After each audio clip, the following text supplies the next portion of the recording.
Formateur de la relation client, du management et du développement commercial, Business propose des solutions pour accompagner la transformation digitale de ses clients. Bruno Sola, fondateur et PDG, ambitionne de faire de Business le leader de la formation nouvelle génération. Business est né en 2007, on aura 10 ans cette année. À l'origine, on voulait transformer le monde de la formation. On avait pour ambition de hacker le monde de la formation. On trouvait que c'était un monde un petit peu vieillissant et on voulait apporter un peu de fraîcheur dans l'environnement de la formation, de la montée en compétences. Et Business est né comme cela et notre nom traduit notre vocation. Notre métier, c'est accompagner nos clients dans leur efficacité commerciale, managériale et relations clients. On va un petit peu plus loin aujourd'hui puisqu'on a créé une de nos startups qui s'appelle Jump, qui elle a pour vocation d'accompagner la transformation digitale de nos clients. Et là, on va de la formation jusqu'au notamment au recrutement, puisqu'on est un acteur majeur de la transformation digitale dans le recrutement aussi. Chez Business, notre parti pris, c'est de respecter en fait deux changements majeurs qu'on a vus ces dernières années dans le monde de la formation. Le premier, c'est la transformation numérique qui a impacté et qui impacte au quotidien le métier. Et le deuxième, c'est les nouveaux comportements des apprenants. L'exigence est différente et chez Business, on essaie de mettre l'apprenant au cœur de l'apprentissage. Notre signature, c'est expérience for performance. On a une conviction, c'est qu'on croit que les apprenants ou les utilisateurs de nos solutions seront plus performants s'ils prennent du plaisir dans les formations. Alors on a 3 catégories d'outils aujourd'hui. On a des outils que vous retrouvez un peu partout sur le marché, tels que les MOOC, les vidéos, les podcasts ou voire même des mini-games qui sont utilisés au quotidien. On a des outils un petit peu hybrides qui vont traiter d'autres attentes au niveau des participants comme le mail training ou le télétraining. Et puis après on a des outils, des services à très haute valeur ajoutée. On a par exemple créé un outil qui s'appelle Skill Gym, qui est la première salle de gymnastique des compétences qui utilise l'intelligence artificielle, les algorithmes et le cinéma interactif et qui traite principalement 2 grands axes, le recrutement et la formation.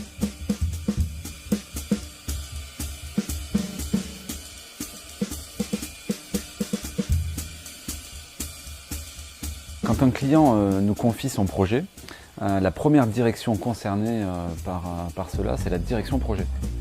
C'est elle qui va préparer les conditions de succès du projet confié par notre client, qui va avoir une vision macro sur l'ensemble de l'expression de besoin et qui va ensuite aller chercher des pools d'expertise sur d'autres directions.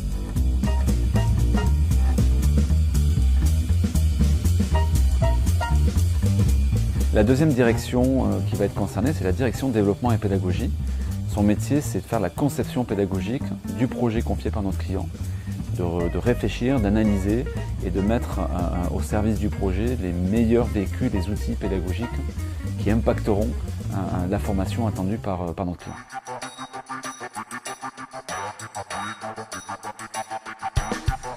La troisième direction, c'est la direction digitale et innovation. Son métier va être d'accompagner le pôle projet dans les conditions de succès de tous les outils digitaux qui seront mis au service du projet de notre client.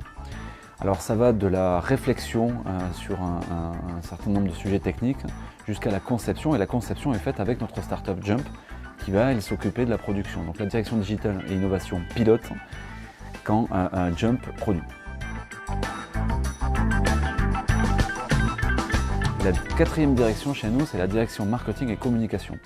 Elle a 2 vocations, une interne et une pour nos clients. Pour nos clients, son métier, c'est d'accompagner nos projets pour faire en sorte d'attirer, de motiver et d'engager les apprenants en marketant l'offre de service formation qui sera faite par notre client.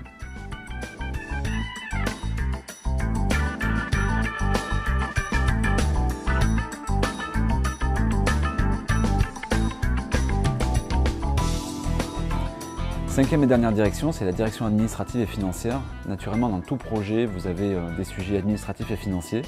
Elle a en charge d'être plus proche de nos clients pour comprendre ses besoins, ses problématiques et lui délivrer le meilleur service dans le meilleur délai.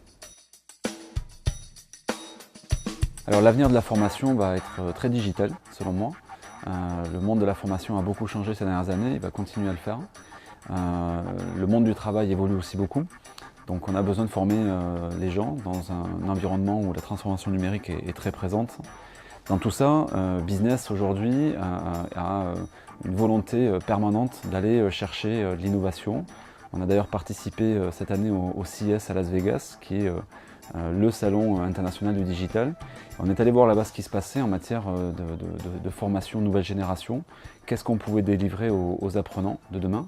Et c'est vrai que la volonté de business, c'est d'être un acteur majeur de la formation professionnelle en France dans les prochaines années, en matière de formation et de recrutement nouvelle génération, puisqu'on veut utiliser toutes les nouvelles technologies pour mettre l'apprenant au cœur du plaisir formation, et d'où notre signature expérience for performance.